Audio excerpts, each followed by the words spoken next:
गोष्टी मी करीन, ढगांचेही चुंबन घेईन, कुणीही अडवू शकणार नाही, मनी दृढ निश्चय हा करीन.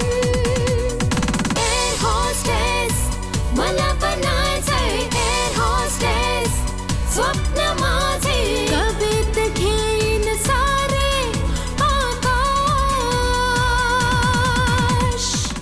आर्यनशी तुझं काही बोलणं झालं नाही हो. पण का? मिस्टर मुधोळेंचा फोन आला होता. ते म्हणत होते की आर्यन इंडियामध्ये यायला निघालाय म्हणून. हे स्वप्न नाही, हे सत्य आहे. मी खरोखरच पायलट बनून आलोय. मी तुला याची आठवण करून द्यायला बोलवलंय की आपण एकमेकांना वचन दिलं होतं, आपल्या प्रेमाचं सार्थक होवो किंवा नाही,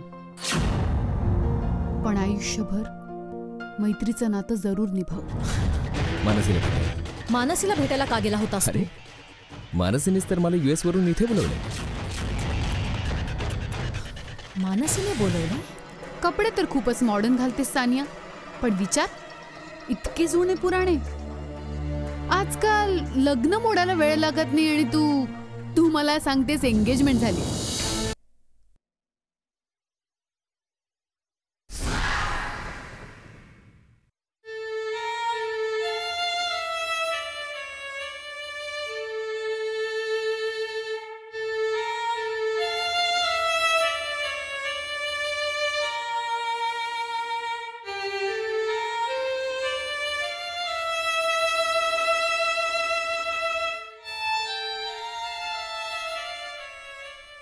मी तर आशाच सोडून दिली होती मानसी. कधी वाटलं सुद्धा नव्हतं की आपण अशा प्रकारे पुन्हा भेटू म्हणून. खरंच आहे की प्रेम जर खरं असेल ना तर कधीच संपत नाही, कायम टिकून राहतं. प्रेम प्रेम प्रेम प्रेम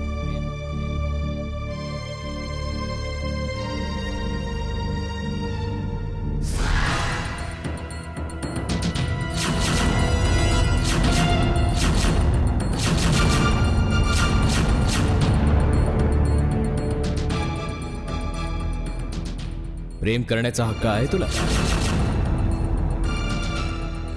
विसरलास का तू? सानियाशी तुझी एंगेजमेंट झालेली आहे, ज्याची निशाणी अजूनही तुझ्या बोटामध्ये आहे. Engagement ring.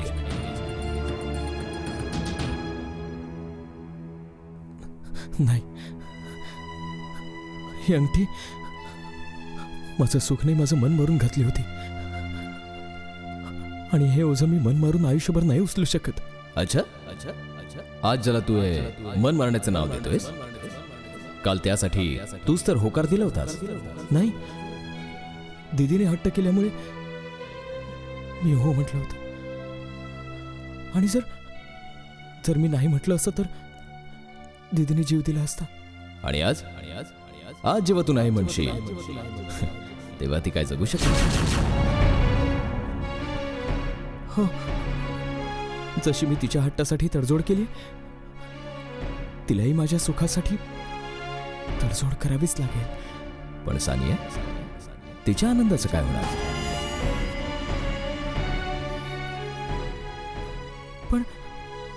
पण मी तिच्यावर प्रेम नाही करत. पण सानिया, ती तुझ्यावर प्रेम करते. कदाचित तुझ्याकडून नकार ऐकल्यानंतर ती जगू नाही शकणार. प्रत्येकाच्या जगण्या मरणाची जबाबदारी माझी काय? काय माझं स्वतःचं असं काहीच आयुष्य नाही? काय माझं काही स्वतःचा असा आनंद नाही? काय मी स्वतःचा इतका सुद्धा विचार नाही करू शकत? जर स्वतःचा विचार करून मी स्वार्थी ठरतो, मग काय ते लोक स्वार्थी नाहीत ज्यांनी मला इतकंही नाही सांगितलं की मानसीची एंगेजमेंट मोडलेली? वा अरे वा, मानसीने तुझ्यासमोर मैत्रीचा हात काय पुढे केला? तू तर तिच्यासोबत आपलं आयुष्य घालवण्याची स्वप्न बघू लागलायस. स्वप्न बघण्याआधी हे तरी जाणून घे तू की मानसीच्या मनात काय आहे. मला माहितीये, जर मी मानसीच्या समोर हात पुढे केला तर ती माझा हात नक्की धरून ठेवेन. कोणता हात? तो हात ज्याच्या अनामिका बोटामध्ये तू आता सानियाच्या नावाची अंगठी घातलेली आहेस.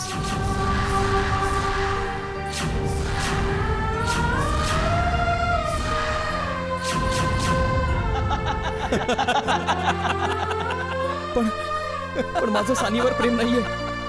मी सानियावर प्रेम नाही करत. ऐकतोस तू? मी सानियावर प्रेम नाही करत.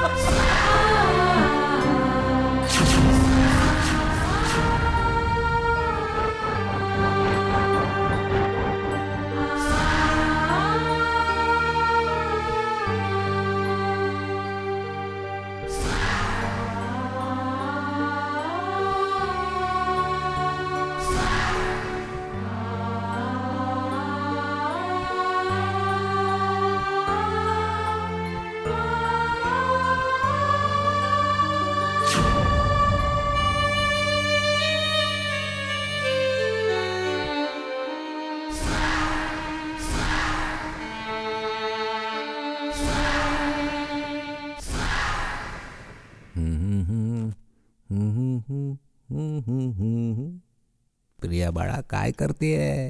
घर सजवतेय फुलांनी. कुठून आणलीस ही? छान आहेत ना?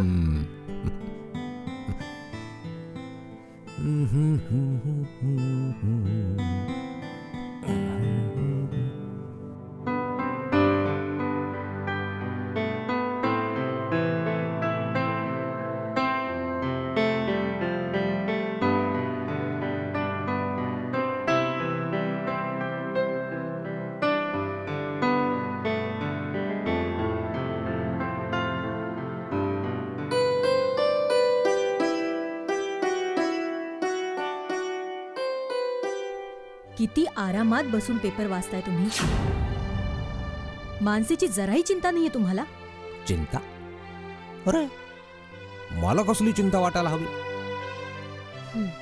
अरे माझ्या मुली आता मुलांच्या जबाबदाऱ्या उचलायला लागले आहे. माझे वडील नेहमी म्हणायचे की बेटा आणि लोटा बाहेरच चमकतात, घराच्या आत नाही. हे बघा, तुम्ही तुमच्या मुलींना मुलगा समजायला लागलात म्हणून दुनिया त्यांना मुलाचा दर्जा नाही देणार. समजलं? जमाना इतका वाईट आहे. आणि ही मानसी बघा तरी, किती उशीर झाला तरी बाहेरच आहे अजून. मम्मी, तू चिंता कशाला करतेस? मानसी ती सांगून गेली होती की आज क्लास संपल्यानंतर 1-2 इंटरव्ह्यू साठी जायचंय. त्यासाठीच तर उशीर झाला असेल. समजाव आपल्या मातेला तू. संध्याकाळ झाली नाही आणि पूर्ण घर ही डोक्यावर घेत असते. मानसी मानसी मानसी कुठे? हद्द झाली. बघा, मानसी ती आली. अरे अगं मानसी बाळा, कुठे होतीस तू इतका उशीर? मम्मी, एक इंटरव्ह्यू होता.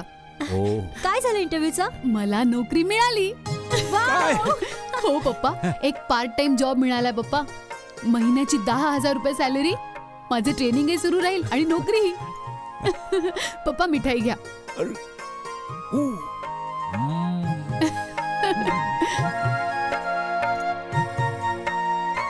ये बा, प्रणाम कर. मी जरा नैवेद्य दाखवतो. ओम साईनाथाय नमः. ओम आचमनं समर्पयामि. ओम आचमनं समर्पयामि. ओम आचमनं समर्पयामि. ओम नैवेद्यं समर्पयामि. ओम नैवेद्यं समर्पयामि. ओम नैवेद्यं समर्पयामि. ओम जलं समर्पयामि. जलं समर्पयामि. जलं समर्पयामि. जलं समर्पयामि.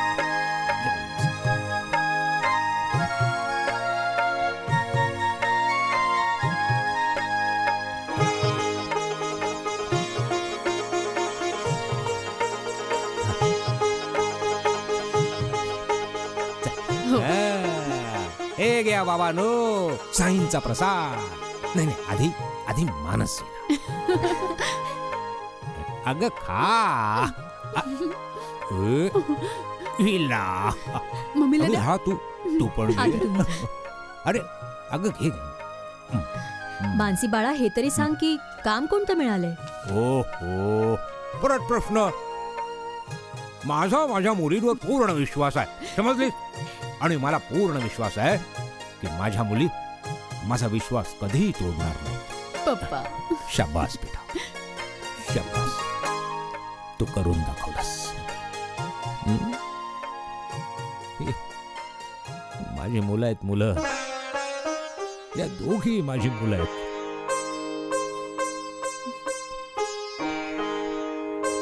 शाबास. I am proud of you.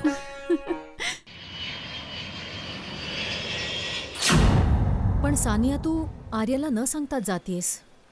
I am sure त्याला खूप वाईट वाटेल. वाईट तर मला वाटते मिस खंबाटा. US वरून आल्यानंतर तो माझ्याशी नीट बोलला सुद्धा नाही आणि मानसीला भेटायला निघून गेला. आज माझी ड्युटी नाही आहे, तरीही रोस्टिंग डिपार्टमेंटला स्पेशल रिक्वेस्ट केली आहे मी क्रूजवर जाण्याकरता. मी समजू शकते सानिया, पण अशा प्रसंगी पेशन्स ठेवायची गरज असते. पेशन्स? मिस खंबाटा, माणूस आहे मी तेवढंच करू शकते जेवढं एक माणूस करू शकतो. ती उंदरीण मानसी चॅलेंजवर चॅलेंज देत चालली आहे मला, आणि तुम्ही म्हणताय मी पेशन्स ठेवू? कसं?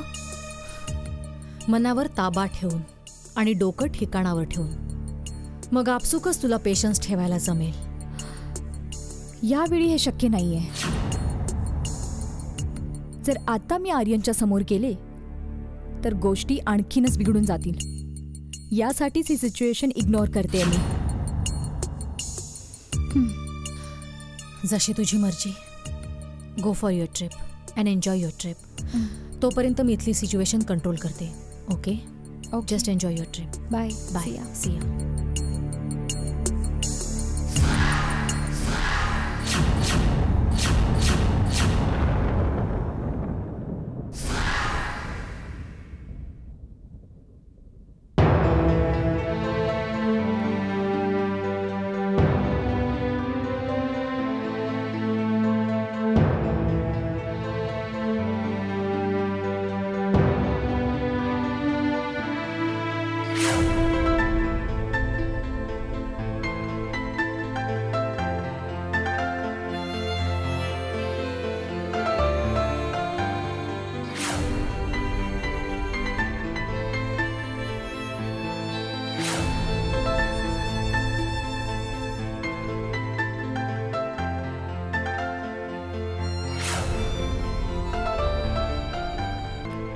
याचीच भीती होती मानसी. ध्येयावरून लक्ष उडालं तर काहीही साध्य नाही होणार. तू तुझं ध्येय पूर्ण करण्याकरता जो मार्ग निवडलास तो सोपा नाहीये.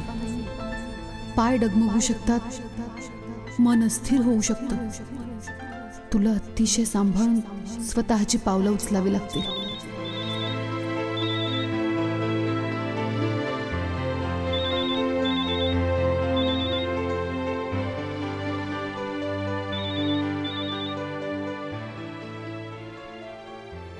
हॅलो. कधीपासून विचार करत होतो तुला फोन करावा म्हणून, पण का माहित का आज पहिल्यांदा हे जाणवतंय की आपल्यामधलं अंतर किती वाढलंय. तेच अंतर कमी करण्यासाठी मी मैत्रीचा हात पुढे केलाय आर्यन. मग मैत्रीमध्ये संकोच कसला? खूप कठीण आहे मानसी, खूप कठीण आहे.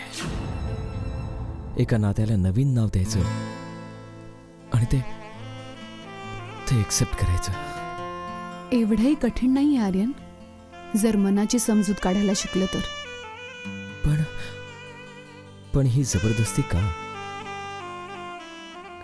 काय गरज आहे आपल्याला हे नाटक करण्याची, हे असं नात्याला नवं नाव देण्याची? आपण दोघं एकमेकांवर प्रेम करतो मानसी. भूतकाळात डोकावून काही फायदा नाहीये आर्यन. आपल्याला वर्तमानातलं सत्य स्वीकारावं लागेल. आणि वर्तमानातलं सत्य हे की सानिया हेच तुझं भविष्य आहे. Good night Aryan. Good night Mansi. इतकी आनंदाची गोष्ट तू माझ्यापासून लपवून ठेवतेस. बोल ना दी, आर्यन तुझ्या आयुष्यात परत आलाय. दीदी बोल ना दी, आर्यन तुझ्या आयुष्यात परत आलाय. प्रिया हळू बोल जरा. हळू बोल प्रिया, हळू. आता मी हळू बोलतीये. आता तर बोल ना. आर्यन काय बोलला तुझ्याशी? बोल ना दी, प्लीज बोल ना. जसं तू समजतेस तसं काहीही नाहीये. आम्ही दोघांनी फक्त एकमेकांना मैत्री निभावण्याचं वचन दिलंय. मैत्रीच्या नात्याचं प्रेमात रूपांतर झालेलं तर मी ऐकलंय, पण प्रेमाचं नातं मैत्रीत बदललं हे तर मी पहिल्यांदाच ऐकतेय. यू आर होपलेस दी. मला वाटतं मलाच बोलावं लागेल आर्यनशी तुझ्यातर्फे. प्रिया प्रिया नाही. प्रिया प्रिया मी म्हटलं ना नको म्हणून.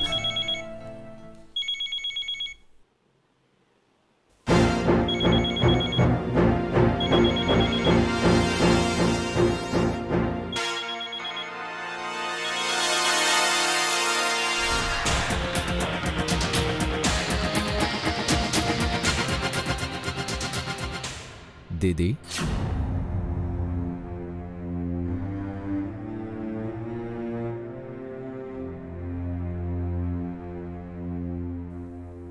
सोड ना. दीदी काय करतेस? एकदा बोल तरी. नाही.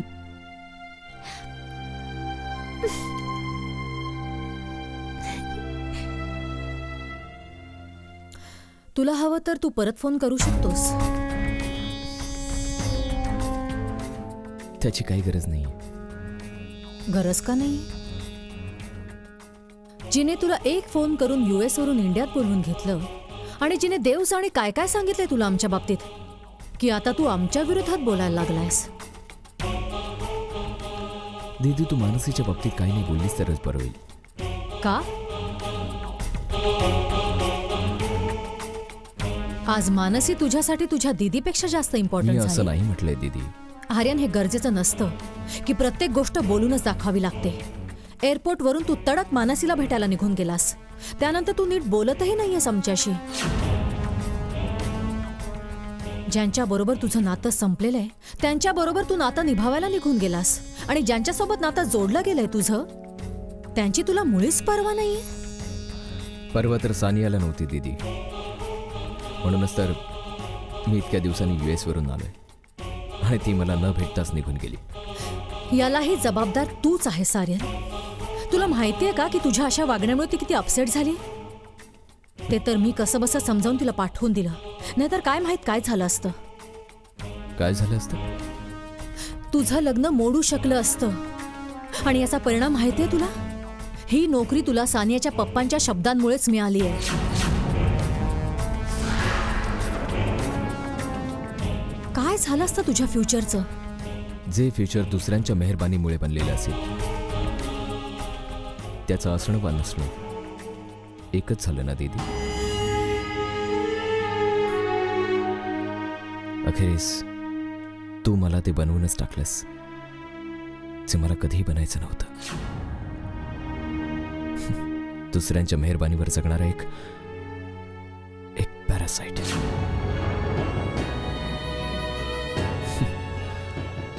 थँक्यू दीदी. Thank you so much.